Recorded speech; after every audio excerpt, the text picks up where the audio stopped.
안녕하세요. 울산 아고의 김승우입니다. 임플란트 시술 후에 절대로 하면 안 되는 베스트 3 여쭤보겠습니다. 자, 어떤 게 있을까요? 첫 번째. 일단 첫 번째는 다들 알고 계실 거예요.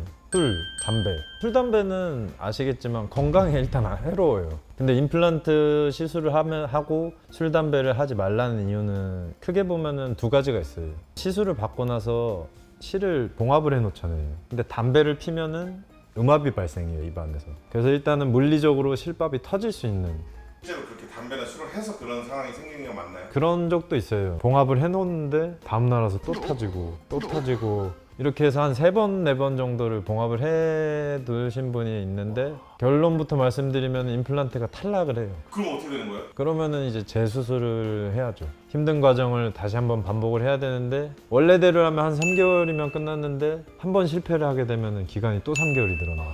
그러니까 환자분도 힘들고 저는 솔직히 괜찮아요. 뭐 다시 심어드리고 하는 데 있어서 비용은 따로 받진 않거든요. 그냥 해드리는데 환자분한테 항상 설명은 드려요. 술, 담배 피시면은 뼈가 이식이 잘 안 되고 임플란트가 뼈에 붙어야 되는데 그 과정을 방해한다. 그러니까 술이나 담배 모두 혈류에 지장을 주거든요.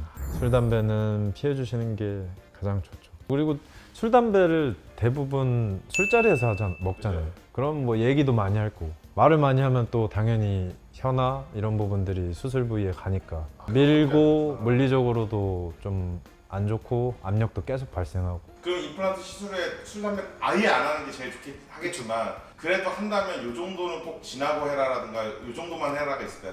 꼭 하고 싶으시면 한 2주 정도는 기간을 두고 웬만하면은 금연 금주를 설명을 드리죠. 너무 힘드시면은 최대한 조절해 주시는 방법이 있는데 터지면은 재수술 하셔야죠.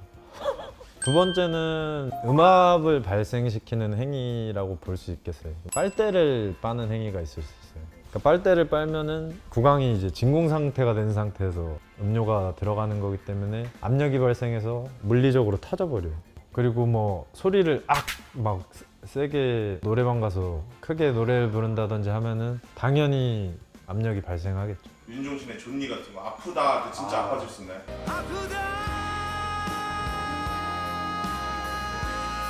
아프다 할 때 진짜 터지죠. 병원으로 바로 옵니다. 이제 연인 간의 키스, 뽀뽀 이런 것도 위험한가요? 그거는 압력이 더 세죠.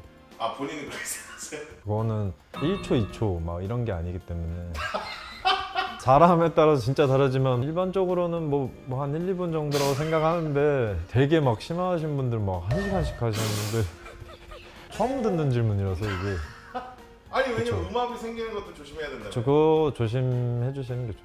세 번째는 무리한 운동. 다 비슷한 맥락이에요. 다른 뭐 피부과 진료를 받거나 성형외과 진료를 받거나 하면은 받으시는 종이에 다 적혀 있어요. 과도한 운동을 하게 되면은 몸에 있는 전체 압력이 다 올라가죠. 그리고 혈액순환도 엄청 빨라져요. 혈액순환이 잘 되는 건 좋은 거 아니에요? 너무 빨리 되죠. 계속 피가 돌면서 이러다 터지겠죠. 봉합을 해놓으면은 하루 이틀 정도는 피가 조금씩 새어나오거든요. 그걸 이제 스니징 되는 현상이라고 하는데 거기에서 새어나오는 게 요만큼이 아니라 이제 이렇게 돼버리는 거예요. 수술이 끝난 다음날 확인을 해드리거든요. 봉합이 잘 됐는지 지혈이 잘 됐는지 확인하는데 과도한 운동을 하시는 분들이 어쩔 수 없이 있어요. 직업으로 그렇게 가지고 계신 선수님들이나 뭐 강사분들 보면은 피가 뭉쳐가지고 이렇게 덩어리지는 거 혹시 아세요? 혈전이 생겨서 응어리진 게 보여요.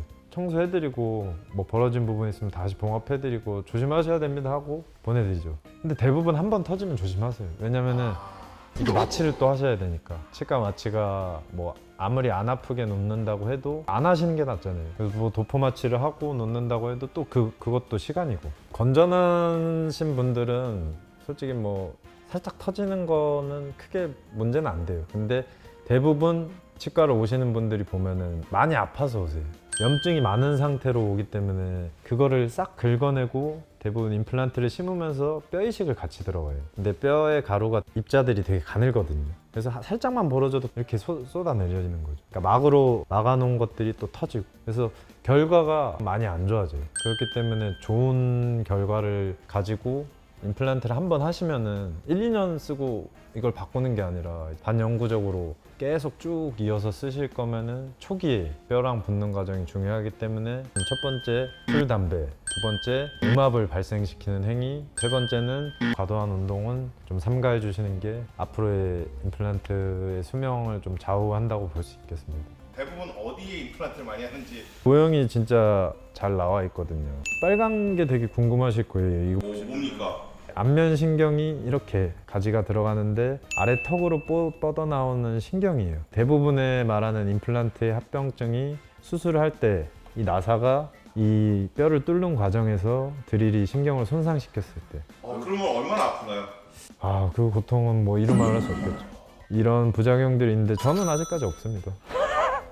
근데 누구나 생길 수 있어요. 시술할 때 그래서 동의를 받고 진행하는 부분이기 때문에 최대한 이제 조심해서 수술을 하는 거고, 보면은 어금니 쪽 부분이 가장 많아요. 앞니 쪽 같은 경우는 젊은 분들도 꽤 많이 하는 이유가 스포드 타다가 아스팔트에 찍혀서 오시거나 아니면 뭐 음식물에 돌이 있어가지고 씹다가 쪼개져서 오시는 안타까운 일들이 조금 있거든요. 그럴 때는 뭐 앞니 쪽을 진행을 합니다. 그리고 아래 임플란트는 보시면은 뼈의 폭이 커요. 근데 위쪽은 조금 아래랑은 다른 구조가 있어요. 눈 아래쪽, 광대 아래쪽 여기를 열어보면은 상악동이라고 해서 비강 쪽이랑 연결이 돼요. 중비도라는 통로로 연결이 돼 있는데, 그래서 머리 무게를 좀 줄여주고 공기압을 조절해주는 텅 비어있는 공간이에요.